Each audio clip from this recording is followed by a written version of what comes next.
Xannies, Ads. Tussin, footballs, bars, Roofies. Robo-tripping, blueberries, roaches, peaches, Farmies. By the time you realize that you've started doing it pretty frequently, you're going to be physically addicted, and then you're at a point where you can't stop even if you want to. Every prescription drug has an effect on you. That's why doctors give them to people. Some people think that because drugs come from a doctor, they're safe. But taking them for recreational use to get high can be just as dangerous and addictive as taking street drugs. A pill can have a totally different reaction on you than the person it was prescribed for. So a drug that's okay for somebody else could be dangerous for you. Because of potential for abuse and addiction, the DEA puts many prescription drugs in the same category as opium and cocaine. They're made obviously by pharmaceutical companies. There's basically 4 different categories: depressants, opiates, and morphine derivatives, stimulants, and antidepressants. They come in capsules, tablets, and liquids.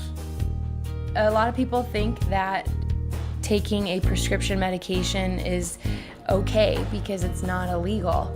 But the truth is that taking a prescription drug or giving a prescription drug is a form of using drugs or drug dealing. The first time I ever took Xanax was with friends. They just had some and I was curious. I was curious, and I had a friend that just told me about it, and I wanted to try it, and I tried it. It was in high school. I remember one of my friends had gotten a tooth pulled, I think it was, and got a prescription of them. He had an entire bottle, and he was just telling me what it was and if I wanted to try it, and I just went for it. I was introduced to it by a friend of mine that actually was going to see a psychiatrist to get it. I was just hearing all of these good things, or these fun things. And it's like you're drunk and you don't have to drink. It's like, oh, they must be great. I'll try one. It's like, okay, well, here, take these. You'll have a great night. You're gonna feel really good. And, it's gonna be totally fine. My best friend in high school, she gave me one because her boyfriend used to take them. And she thought that they made her more comfortable around him and more secure about herself. And so she was like, hey, try one, I'd try anything that anybody had, just test out different prescriptions, and it just kept moving up. I wasn't picky about what kind I took, whether it was Klonopin or Xanax or Valium. So many of my friends were getting it prescribed from psychiatrists, and they were going to 2 or 3 different ones a month, so we had a pretty steady flow of it. I started going to doctors and, telling them a lie about trying to get Xanaxes, telling them that I couldn't concentrate at school, or I was just nervous or not comfortable around anybody.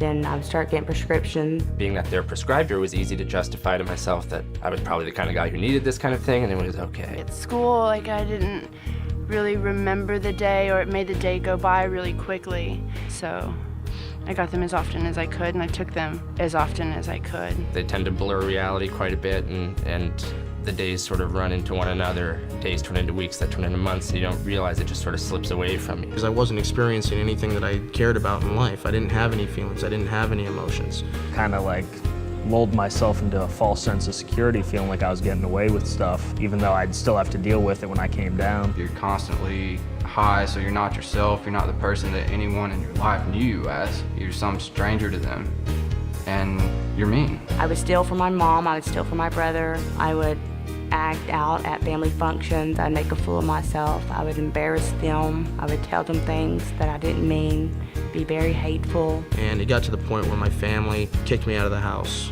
and weren't willing to have me around when I was taking it because of how violent I would get. Within 24 hours, you're starting to come down and you crash off of it. Feeling like the worst case of the flu, can't move, can't think, just don't feel like yourself at all. Feel yourself starting to get depressed, being just less happy with everything around you. I was very depressed. My panic attacks and anxiety was at a very high point. I would be very emotional. I would start crying, angry. When you're in that position, when you're feeling really physically ill and you know that you can get rid of it, it can be gone in 20 minutes. It's just all too easy to reach over and grab some more. By the time somebody's been addicted for so long, they don't have enough strength left in them to actually try and do that, so it's just easier to stay high. I would black out, and you're like, okay, what happened for the last 2 days? You'd piece things together, and you couldn't remember it one bit, totally black. When I would black out, I was completely awake, but I have no recollection of what happened. On my way home from the party, I got into 3 different car accidents because I was blacked out and I had no idea what I was doing. Got to my mom's house and the cops were coming. I knew they were coming. My only solution was my plan was to blow up my car in my mom's driveway. So I went out and I set my car on fire. I passed out at a party. I woke up. The next thing I knew, I was at a hospital, and my friend that I was at the party with told me what happened and said that I took about 20 Xanaxes that night. They called an ambulance, took me to the emergency room, and they had to pump my stomach. They thought I was trying to kill myself, but I was just trying to get high. I was drinking with the guy, and he kept on encouraging me to drink more, and I didn't understand. I just didn't really question it. I think I was 16. And then about a few hours later, I woke up in his bed and we were having sex, and I started crying and I pushed him off of me. I don't know how he thought that was okay. I don't know how I didn't say no. I don't remember, so I assume that I did, but maybe I didn't. Like you just don't know. When you use Rohypnol and you're forgetting everything, you have no idea what you really did. A guy that I used to know is on death row now in Arizona because he was on Rohypnol. He took a lot of them and ended up killing somebody. A buddy of mine continued to go in and out of the bathroom using Ritalin, and he managed to put himself in a state of unconsciousness and jump off a 6-story balcony, and when he hit the ground, he was immediately dead. I nodded out in a bedroom and woke up to find my friend. He was laid out on the floor. He had overdosed and passed away. He'd been laying there for 2 days. And my friend, this other girl, she was sitting in a chair right where I'd left her, slumped over, blue. I actually had to crawl over 2 dead friends to get out the door. Even when you come off of it, you're still cloudy in a way. Can't comprehend short-term memory loss. Things don't seem to be as clear in my mind. Things don't seem to connect as quickly in my mind. I don't remember any of the times that I was blacked out. Everything that I know from when I was blacked out comes from third party, so there's definitely chunks of my life that I'm missing, and I don't know that I'll ever get them back. There's weeks of time that I have no idea, what was going on. The people who want you to buy these drugs don't care. They really don't care about what happens to you. They want the money, and that's really what it comes down to. Otherwise, they just wouldn't do it. They wouldn't make it sound so good. They wouldn't make it sound so interesting. They wouldn't make it sound like this thing that it's gonna be this one-time fun thing.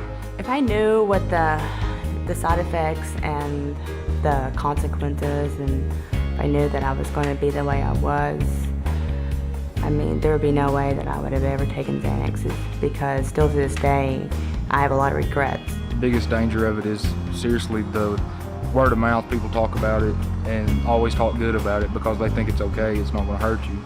But it's just as hard on you as a cocaine would be. Eventually it gets to where it grabs hold of you and sucks you in. Just because it's readily available, or just because you can get it from your doctor, or just because your mom has it in the medicine cabinet or whatever, doesn't make it okay, and it doesn't mean that it's safe. I remember when I was little, you got TV saying just say no. I'm like, okay, just say no, whatever. But nobody ever says this is gonna kill you. This is gonna take your life away. This is gonna make your family hate you. It's gonna make your girlfriend hate you. It's gonna make life a living hell. I probably would have listened to him.